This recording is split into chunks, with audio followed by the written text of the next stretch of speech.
eyni modelin 15 manatlığı, 35 manatlığı, 45 manatlığı. Görürsən, görünüş olarak eynidir. Heç bir fərqləri yoxdur. Hamısında eyni rəngləri var. Amma oturuş, material olarak fərqləri var. Məsələn, mənim yanımda olan 35 manatlığıdır var. Rənglərlə, razmerlərlə. Burada 20 yanvar filialımızda var. Yenə deyirəm, yəni gəlib aldanmayın. Məsələn, 15 manatlıqları reklam eləməmişik. Gəlirsən burada 15'lik qapının ağzına düz göçə qoymuşuq. Onu görmürsən, gəlirsən 35'lik görsən və ya 45'lik görsən, fikirləşirsən ki, yəqin alırlar, gedirik başqa qiymətlərlər. Yox, hamısının yəni rəngləri, razmerləri mövzusu sadəcə yenə deyirəm.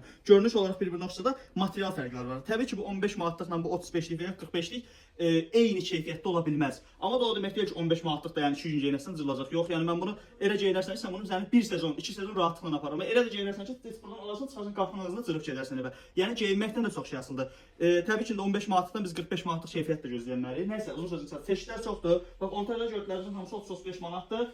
Diğer tərəfdə gördüklərimizin əksəriyyəti 35-45 manatdır. Bu tərəfdə isə ucuzlu məhsullardır. Bax, bəlkə bir 300 dənə çeşid görürsən. Arxa tərəf fırlasam, ondan çox çeşidlər var. Bura bizim 20 yanvar filialımızdır. Burada gəldin ayaqqabıdır, cinsdir, koftadır, çatandır. Hər məhsulda bir 200 dənədən az çeşid görsən, deyirəm ki, mən bir də bura getməyəcəm. Yəni bax, həqiqətən çeşid çox. Gəlib hər şeyi tapırsan, hər şey 9 manat, 10 manat, 15 manat. Hələ girişdə 500 dənə, 1000 dənə ayaqqabı var, 9 manata qoymuşuq. Gəlin aldı, həm dediyində qardaş, nə istəyirsən bunlar artıq? Hamınızı gözləyirəm, xidmətinizdəyik.